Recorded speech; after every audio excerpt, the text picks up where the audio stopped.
Francis Womack Yelton, and my birthday is October 3rd, 1923. My paternal grandmother grew up just outside of Rutherford, North Carolina. She lived with her family on a farm until she graduated high school. They farmed corn, wheat, oats, and cotton. They also had cows and chickens. As a child, my grandmother often helped her mother turn milk into butter to sell to neighbors and folks in the community. Her and her mother also sold surplus eggs from their chickens.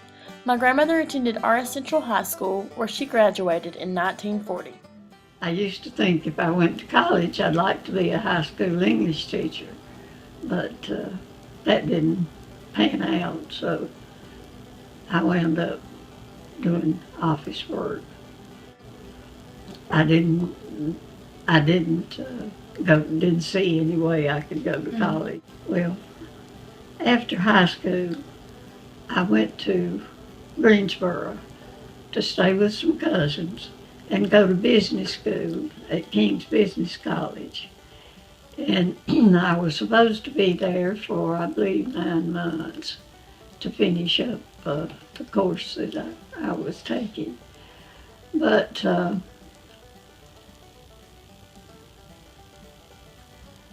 Mr. J.C. Cowan, who was from Rutherford and was at that time president of Burlington Industries,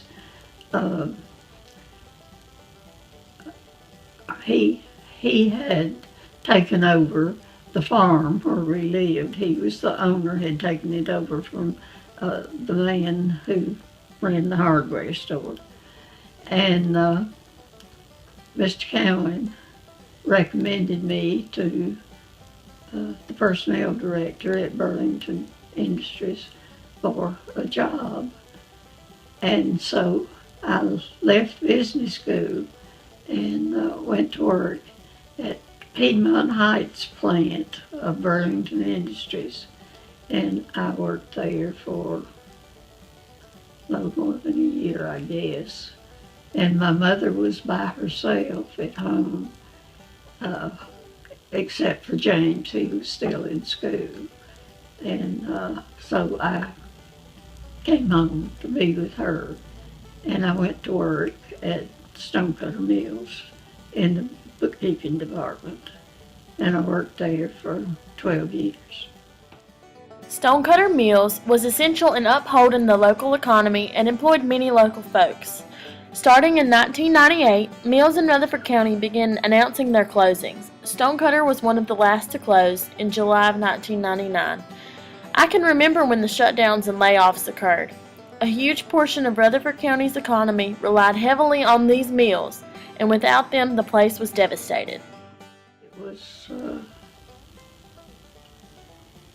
while I was working, but I left not long after that. We were married in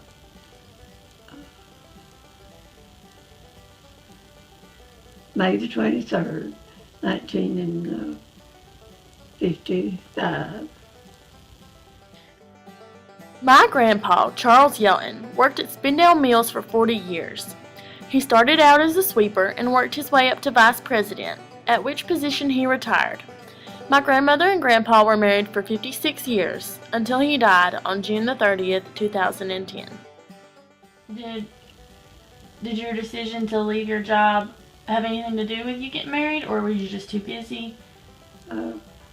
It was because I was expecting, and I decided I'd stay home. So you were expecting, and you had 4 kids. Yes. Tell me a little bit about your duties as a mother, the things that you did. Well, there was Mike and Nancy and David and John, and after they got to be in school, I was the transportation to and from school, and to piano lessons, and to football practice, and whatever else they were engaged in. I was the transportation. Anyway, I went to work part-time at Park Lane Secretarial Service with Jean Carpenter. She did bookkeeping for several organizations, and I worked mostly with Rexall Drug. And back to office work again. But I just worked part-time. I didn't work all day. I left around noontime because my mother was here, and she was getting to where she couldn't stay by herself all the time. So. And I worked at that until John finished high school.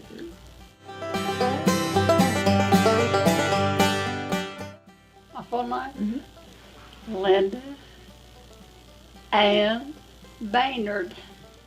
My maternal mama was born on April 7, 1943. She spent much of her childhood living on her grandparents' farm in Gilkey with her family. At the age of 10, she moved to the mill village of Spindale, where her father worked at Stonecutter and Spindale Mills. Mama attended R.S. Central High School. She got married at the age of 17 and raised 4 daughters. For all practical purposes, she acted as a single mother. You worked in Spindale Mills for a long time. Yes. For a really long time. Yes.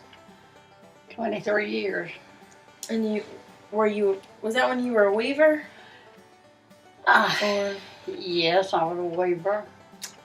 And I got promoted to, like, the filling.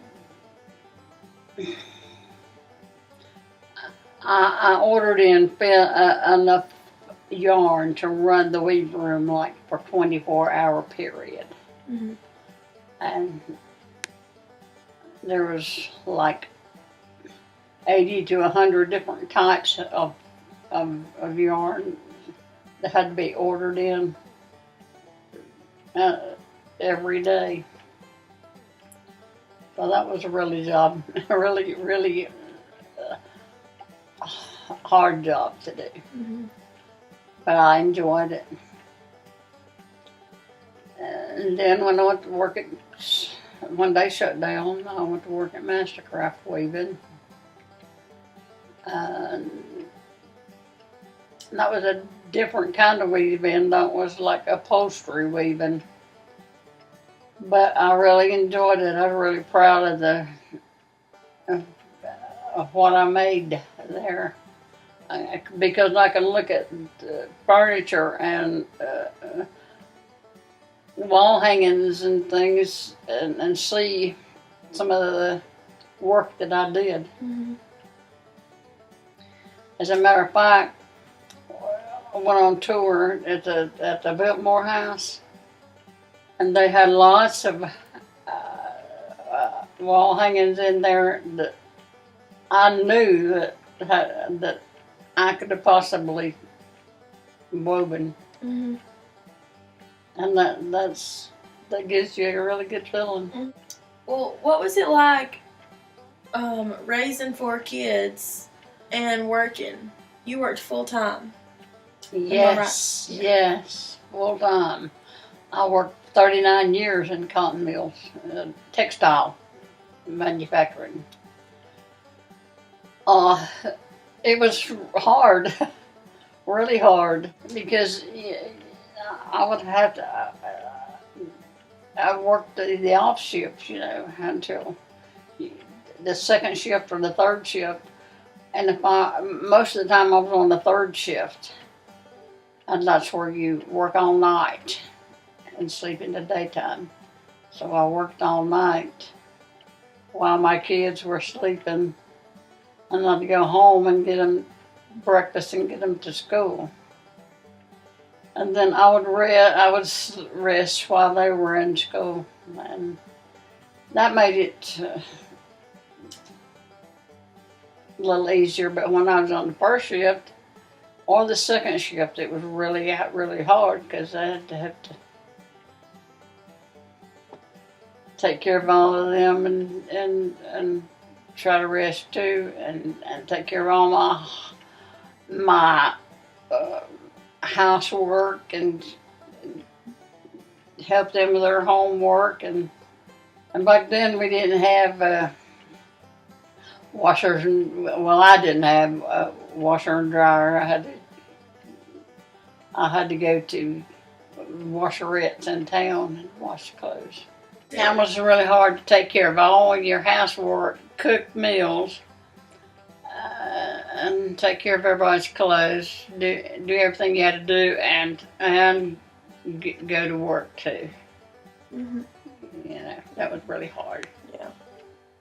Because work in a textile plant was physical, hard labor. It was hard. And weaving, back when I was doing it, was really, it was skilled. That is skilled labor, and you have to really know what you're doing to do that kind of work. Before its demise, the textile industry, especially in Rutherford County, relied on men and women like my grandmothers to keep them running. I wanted to give a voice to those many women who worked in the industry and also worked as a full-time mother at home. These mill mamas are true heroes of our history.